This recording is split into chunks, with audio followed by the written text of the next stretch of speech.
اسم کا پیچھے پر عطف ہوتا ہے. عطف کا مطلب ہے کہ ان دونوں کو آپ ایک حکم میں شریک کرنا چاہتے ہیں. جیسے اردو کے لیے ہم اس کے لیے مثلاً اور کا لفظ استعمال کرتے ہیں. جیسے میں کہتا ہوں کہ مجھے زید اور عمر نے کہا، تو اب اس کا مطلب ہے کہ زید نے بھی کہا، عمر نے بھی کہا. تو اسی طرح عربی زبان میں جب عطف ہوتا ہے تو وہ دونوں ایک فعل میں شریک ہوتے ہیں. اب اس کا پتہ کیسے لگانا ہے کہ کون سا لفظ کس پر عطف ہے؟ اعراب سے. کیونکہ جو پیچھے والا لفظ ہے جس پر ہم نے عطف کرنا ہے، جس کو معطوف علیہ کہتے ہیں، اور جو بعد والا لفظ ہے جس کو عطف کرنا ہے، ان دونوں کا اعراب ایک ہوتا ہے. اب ارجلکم، اس پر اگر نصب پڑے تو پیچھے کس پر عطف ہوگا؟ وجوہکم و ایدیکم پر عطف ہوگا، کیونکہ وجوہکم پر بھی نصب ہے، ایدیکم پر بھی نصب ہے. تو جب ہم اس پر عطف کریں گے تو اس کا مطلب یہ ہوگا کہ اپنے ہاتھوں کو بھی دھو لو، اپنے چہروں کو بھی دھو لو، اور پاؤں کو بھی دھو لو ٹخنے تک. پھر تو پاؤں کے دھونے کا حکم. لیکن اگر ہم ارجلکم پڑھیں، جر پڑھیں، تو پھر یہ وجوہکم پر عطف نہیں ہو سکتا، کیونکہ وہ تو منصوب ہے.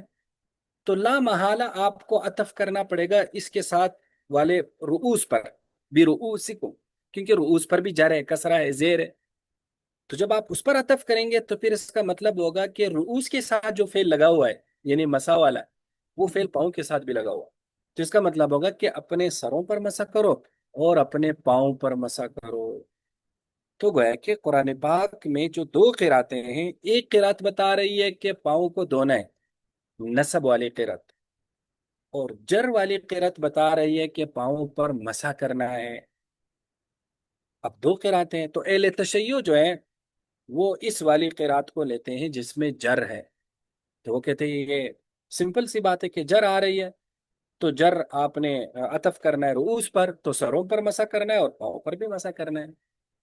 وہ کہتے ہیں دیکھو، اگر پاؤں کو دھونا ہوتا تو پھر پاؤں کا ذکر سر کے ساتھ کیوں کیا جاتا؟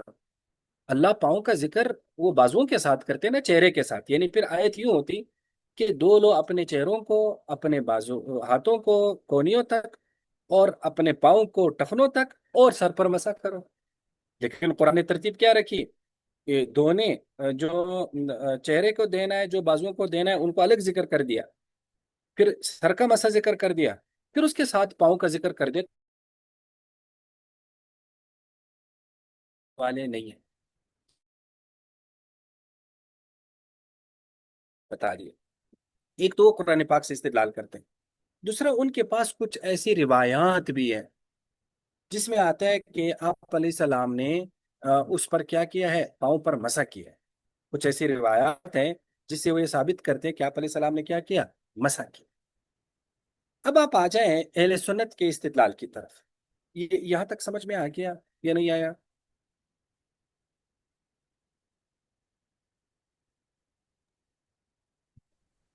جی سر جی، سمجھ میں آ گیا. اس میں ایک وہ لفظ ہے وظیفہ، جیسے ہم نے کہا پاؤں کا وظیفہ دھونا ہے، تو یہ وظیفہ کی ٹرم کا مطلب کیا ہے؟ وظیفہ کا مطلب ہوتا ہے حکم، یعنی پاؤں کا جی شرعی حکم کیا ہے، ٹھیک ہے؟ جی تو اس کو وظیفے کے لفظ سے یاد کرتے ہیں. تو وہ کہتے ہیں پاؤں کا وظیفہ مسح ہے، لیکن ہم کہتے ہیں پاؤں کا وظیفہ کیا ہے؟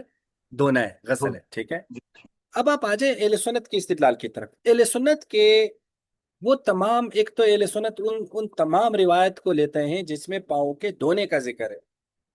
صرف دھونے کا ذکر نہیں ہے، پورے پاؤں کے دھونے کا ذکر ہے، کہ اگر پاؤں میں تھوڑا سا بھی ایسا خشک رہ گیا تو فرمایا وہ دوزخ کی آگ میں جائے گا. اب جیسے اس حدیث ہے وَيْلٌ لِّلْعَقَابِ مِنَ النَّارِ. دیکھو اگر پاؤں پر مسح ہوتا تو مسح کا تو سمپل سا حکم ہے کہ اکثر عضو پر جب مسح کیا جاتا ہے تو وہ ٹھیک ہوتا ہے. اور ویسے بھی مسح سے پورا عضو تر ہوتا نہیں نا. جیسے ہم سر پر مسح کرتے ہیں، ہمارے سر کے سارے بال تو تر نہیں ہوتے، ایک ہلکی سی تری آ جاتی ہے پورے سر پہ. تو اگر پاؤں پر بھی مسح کرنا ہوتا تو ایک تو پورے پاؤں کو تر کرنا ضروری نہ ہوتا، اور مسح بھی اکثر پر کافی ہوتا. پھر یہ کیوں کیا جاتا کہ اگر ایڑیاں خشک رہ گئی تو وہ دوزخ کی آگ میں جائے؟ تو وہ جو خشک رہنے پر وعید ہے تو اس کا مطلب ہے اس کو دھونا ہے دراصل. اس لیے کہا کہ اگر تھوڑی سی بھی جگہ خشک رہ گئی تو وہ دوزخ کی آگ میں جائے گی. اور اسی طرح فرمایا اگر پاؤں کے تلوے بھی خشک رہ گئے تو وہ دوزخ کی آگ میں جائیں گے.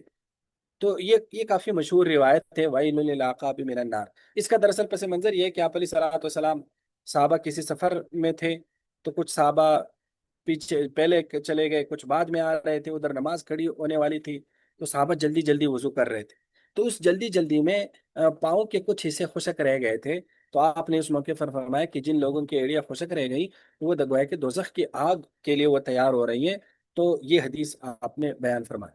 تو ایک تو ہمارے پاس وَيْلٌ لِّلْعَقَابِ مِنَ النَّارِ والی روایات، دوسرا ہمارے پاس وہ والی روایات ہے جو آپ نے شروع میں پڑھی تھی، جس میں آتا ہے کہ اگر جب پاؤں کو دھو لیا جاتا ہے تو پاؤں کے دھونے کے ساتھ ہی وہ سارے گناہ نکل جاتے ہیں جو انسان نے پاؤں سے کیے، تو اس میں پاؤں کے دھونے کا ذکر ہے۔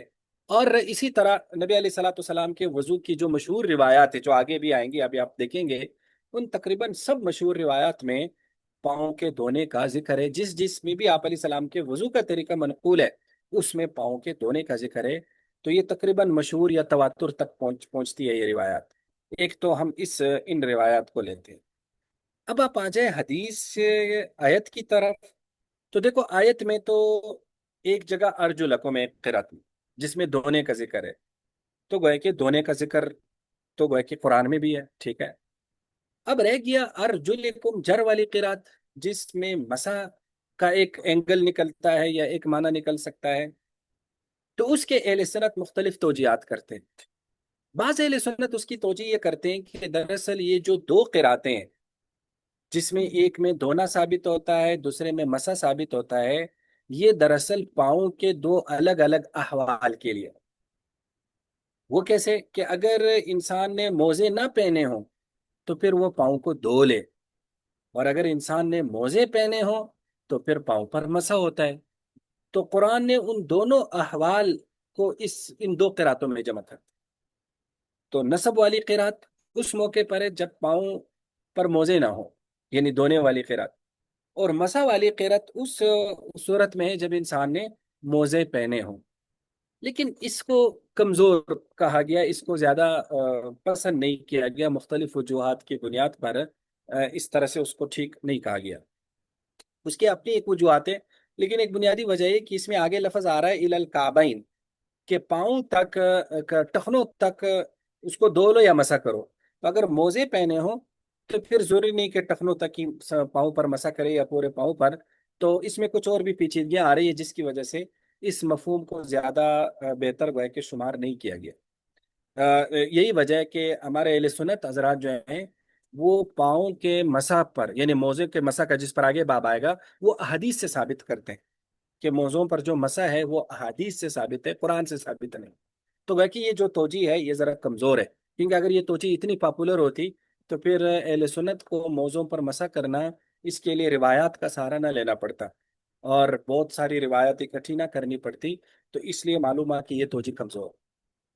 پھر دوسری توجیہ کیا ہے، بعض حضرات نے توجیہ یہ کی ہے کہ یہ جو آ رہا ہے نا کہ وَأَرْجُلِكُمْ، کہ جر والی قرات آ رہی، تو ایک توجیہ عربی کے حوالے سے یہ کی جاتی ہے کہ یہ جر جوار ہے، پڑوسی والا جر۔ کیا مطلب؟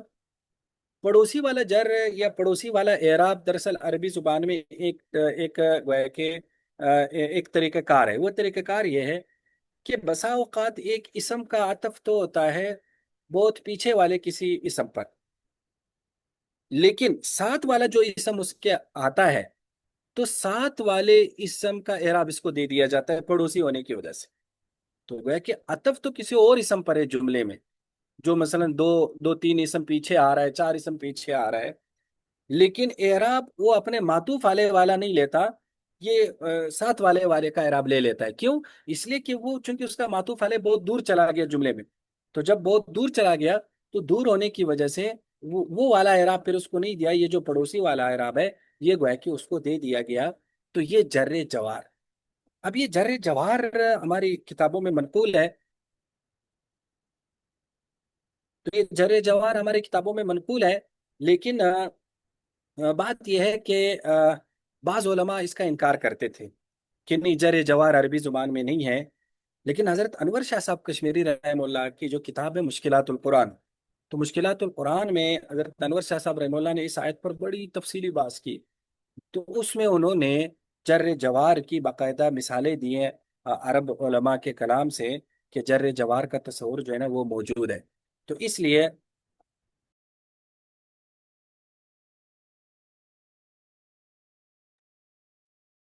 تو لہٰذا یہ جو یعنی جر جوار والی ہے، یہ گویا کہ عربی زبان کا ایک اسلوب ہے.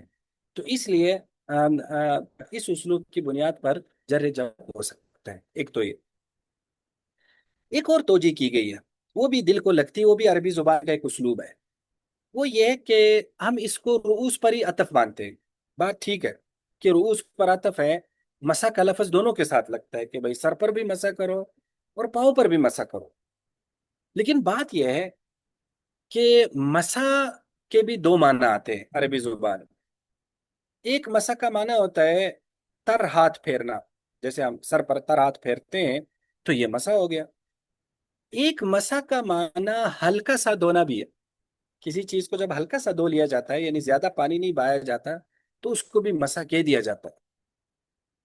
تو اب گویا کہ مسح کا لفظ جب سر کے ساتھ لگے گا پھر اس کا پہلا معنی ہوگا یعنی تر ہاتھ پھیرنا، اور جب پاؤں کے ساتھ لگے گا تب اس کا دوسرا معنی ہوگا یعنی ہلکا سا دھونا. اور یہ بھی عربی زبان کا ایک اسلوب ہے کہ فعل بسا اوقات دو اسموں کے لیے الگ الگ آتا ہے، دونوں اسموں کے ساتھ لگتا ہے، یعنی معطوف اور معطوف علیہ دونوں کے ساتھ، لیکن معنی دونوں کے لیے ڈفرینٹ ہوتا ہے. اور اس کی بھی حضرت انور شاہ صاحب رحمہ اللہ نے اور بھی علماء نے اس کی مثالیں دی ہیں کہ فعل ایک ہوتا ہے لیکن دونوں لفظوں کے لیے آتا ہے، لیکن دونوں لفظوں کے لیے الگ الگ معنی دیتا ہے. تو ایک یہ بھی گویا کہ یہ توجہ بھی ہو سکتی ہے. تو گویا کہ اب جر والی قرات میں اللہ بتانا چاہتے ہیں کہ پاؤں کو تھوڑا سا ہلکا دھو لو، زیادہ مضبوط نہ دھو لو، زیادہ مبالغے کے ساتھ. اب سوال یہ ہے کہ پاؤں کو زیادہ مبالغے کے ساتھ کیوں نہیں دھونا؟ تو مولانا سعید احمد پالمپوری صاحب نے اس موقع پر یہ ایک بات لکھی ہے کہ دراصل عرب لوگ جو تھے، ایک تو وہاں پانی نہیں ہوتا تھا، دوسرا عرب لوگ ظاہر غریب لوگ ہوتے تھے، کام کاج والے لوگ ہوتے تھے. تو جو مزدور پیشہ لوگ ہوتے ہیں یا جو بھی کام کاج زیادہ کرتے تو ان کے پاؤں سب سے زیادہ میلے کچلے ہوتے ہیں. ان کے پاؤں پر بسا اوقات ایک یوں سمجھ لو کہ ایک کالی سی تہ بھی بن جاتی ہے، یعنی ان کے پاؤں ظاہر زیادہ کام کی وجہ سے. اب عرب لوگوں میں پانی نہیں تھا، تو قرآن پاک نے عرب کو یہ سمجھایا کہ پاؤں کو ہلکا دھونا ہے. وہ اس لیے ہے کہ پانی تو ہے نہیں، اب دن میں 5 بار وضو کرنا ہے، اب پاؤں تو سب سے زیادہ میلے کچیلے ہیں. تو کہیں صحابہ یہ نہ سمجھے کہ نماز کے لیے یہ ضروری ہے کہ یہ جو پاؤں پہ میل کچیل ہے نا، اس کو بھی دور کرنا ہے. اب اس کو دور کرنے کے لیے تو ٹھیک ٹھاک پانی کی ضرورت تھی، اور دن میں 5 بار کیسے کریں گے؟ ظاہر پاؤں نے تو پھر گندے ہونا ہے، پھر اگلے نماز پھر کام کرنا ہے، پھر کام کرنا ہے. اب گھر کے سارے افراد ہی جب وضو کریں گے اور ہر کوئی اپنا پاؤں پہلے اچھی طرح سے میل کچیل سے صاف کرے گا تو وہ پانی بہت زیادہ لگے گا. تو اس لیے ان کو یہ بتایا گیا کہ پاؤں جو ہے نا ہلکا دھونا کافی ہے، یعنی صرف فرض کے لیے بس پاؤں دھو لے تو کافی ہے. اس کو باقاعدہ نظافت یعنی کلیننگ جو اس کی ہے نا، وہ کلیننگ وضو کا حصہ نہیں ہے. کلیننگ پہ دور کرنا یہ گویا کہ پانی کے حکم میں شامل نہیں. تو پاؤں زیادہ گویا کہ چونکہ اس پہ چلتا ہے تو زیادہ وہ لگتا ہے. لیکن دوسری بات یہ ہے کہ یہ جو ہے نا یعنی وہ خاص طور پر پاؤں کے حوالے سے اس لیے کہا گیا، وہ عرب کے اس پورے معاشرے کے لحاظ سے. اور یہ ہمیں بھی گویا کہ سوٹیبل ہے نا، یعنی مثلا ہم کام نہیں کرتے ہوں گے ایسا کام، لیکن آج بھی آپ مزدوروں کے پاؤں دیکھیں یا وہ لوگ جو کھیتوں میں کام کرتے ہیں ان کے پاؤں دیکھیں تو اچھے خاصے میلے کچیلے ہوتے ہیں. تو اب وہ جب وضو کریں گے تو ہلکے دھونے سے تو وہ کلیننگ نہیں ہوگی، اس کے لیے ٹھیک ٹھاک رگڑنا پڑے گا، پھر دوبارہ پانی بہانا پڑے گا. تو اس لیے ان کو کہا گیا کہ یہ میل کچیل رہنے دیا جائے، بس ہلکا سا دھو لیا جائے، فرض مقدار پوری ہو جائے گی اور تم اسی سے تمہارا وضو ہو جائے گا اور تم جو ہے نا نماز پڑھ سکو گے. تو اس حکمت کے پیش نظر قرآن نے یہ گویا کہ ایک تعبیر اپنائی، اور یہ دل کو گویا کہ لگتی بھی ہے یہ جو معنی ہے. اب یہاں آپ کے ذہن میں سوال آ رہا ہوگا یا ویسے قرآن پاک کی تفسیر کے حوالے سے کہ قرآن نے اس کے الٹ کیوں نہیں کیا؟ یعنی قرآن نے جب پاؤں کو دھونا ہی تھا اور حدیث سے بھی اور نبی علیہ السلام کے عمل سے بھی ثابت ہے، تو قرآن نے پھر ڈائریکٹ پاؤں کو وہاں کیوں نہیں رکھا اعضاء مغسولہ میں؟ اس کو سب سے لاسٹ میں کیوں رکھا جس کی وجہ سے تھوڑی سی پیچیدگی پیدا ہو گئی؟ تو دراصل اس کو تھوڑا سا یوں سمجھ لے کہ وضو کے بارے میں یہ آپ نے ذہن میں رکھنا کہ وضو کا حکم اس آیت کی بنیاد پر نہیں ہے. کیونکہ یہ آیت تو سورہ اور سورہ مائدہ تو مدنی ہے، اور نماز تو وہ جا کر مکہ میں فرض ہوئی تھی نا معراج کے بعد. تو وضو تو کیونکہ وضو تو باقاعدہ کر کے دکھایا نبی علیہ السلام نے، اور پھر پہلی نماز کے ساتھ ہی وضو کا بھی حکم تھا، تو وضو تو صحابہ کرتے آ رہے تھے. تو اس آیت میں صرف ظاہر ہے رکھا اس لیے کیا گیا کہ بعد والے کو یہ اعتراض نہ کرے کہ بھائی قرآن میں وضو کا حکم کدھر ہے، تو اس لیے اس کو تو رکھنا ضروری تھا. اب یہ جو ترتیب اپنائی گئی قرآن نے، تو اس ترتیب میں دراصل کچھ حکمتیں تھی. ایک حکمت تو وہی جو بتا دی کہ مسا کو اس کے ساتھ جوڑ کر اس کے غسل خفیف کی طرف اشارہ ہے، جو ہم نے پوری تفصیل ابھی بیان کی. دوسرا، پاؤں کو آخر میں رکھنے سے ایک فائدہ یہ ہو گیا کہ وضو کی ترتیب بھی معلوم ہو گئی. کہ وضو کی ترتیب یہ ہے کہ پہلے چہرہ ہے، پھر بازو ہے، پھر سر پہ مسا ہے، پھر آخر میں پاؤں ہیں. تو ایک تو ترتیب کی طرف بھی اشارہ ہو گیا. تو اگر پہلے رکھتے تو وضو کی ترتیب جو ہے نا وہ گویا کہ کیا ہو سکتی تھی، ٹھیک نہیں ہو سکتی تھی. تیسرا، پاؤں کو سر کے مسے کے ساتھ رکھنے میں ایک ہلکا اشارہ یہ بھی ہے کہ کبھی کبھار پاؤں پر بھی مسا ہوتا ہے. یعنی خواہ وہ جر والی قرات کو ہم مسا سے مراد نہ لیں، لیکن سر کے ساتھ رکھنے میں اور اس کو سر والا اعراب دینے میں اس طرف بھی اشارہ ہے کہ یہ دونوں کچھ چیزوں میں مشترک ہے. ایک تو یہ اس طرح سے مشترک ہے کہ کبھی کبھار پاؤں پر بھی مسا ہو جاتا ہے، ایک تو اس طرح سے، اور دوسرا اس طرح سے بھی مشترک ہے کہ کبھی کبھار کیا ہو جاتا ہے کہ تیمم میں یہ دونوں گر جاتے ہیں. یعنی سر کا مسا بھی گر جاتا ہے، پاؤں بھی گر جاتے ہیں. تیمم میں صرف چہرہ اور بازو کو دیکھنا ہوتا ہے، تو اس لحاظ سے بھی.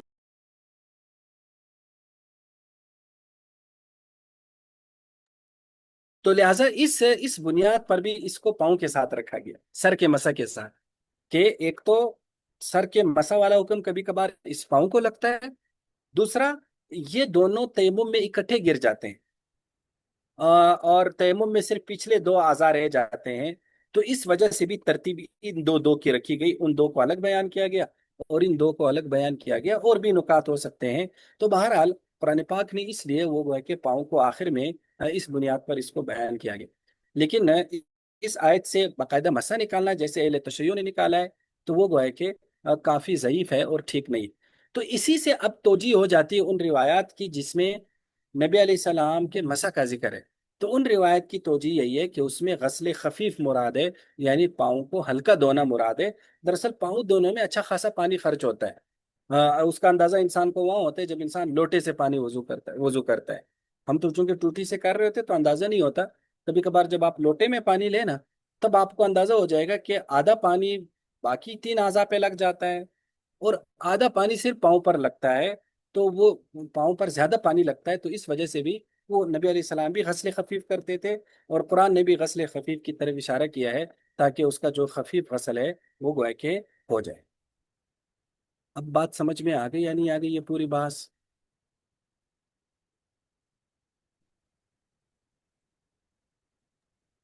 جی استاد جی، آگے سمجھ. جزاک اللہ. شابش. جی آگے پڑھیں. باب ما جاء في الوضوء مرة مرة.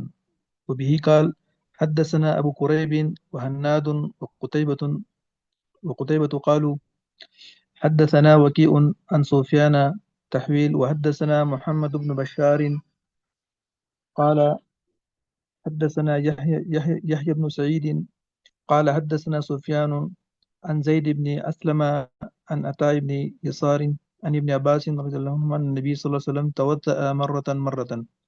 وفي الباب عن عمر وجابر وبريدة وأبي رافع وابن الفاكه. قال أبو عيسى حديث ابن عباس أحسن شيء في هذا الباب وأصحه. وروى رشدين بن سعد وغيره هذا الحديث عن الضحاك بن شرحبيل عن زيد بن أسلم عن أبيه عن عمر بن الخطاب أن النبي صلى الله عليه وسلم توضأ مرة مرة وليس هذا بشيء. والصحيح ما روى ابن عجلان وهشام بن سعد وسفيان بن سوري وعبد العزيز بن محمد عن زيد بن أسلم عن عطاء بن يسار عن ابن عباس عن النبي صلى الله عليه وسلم.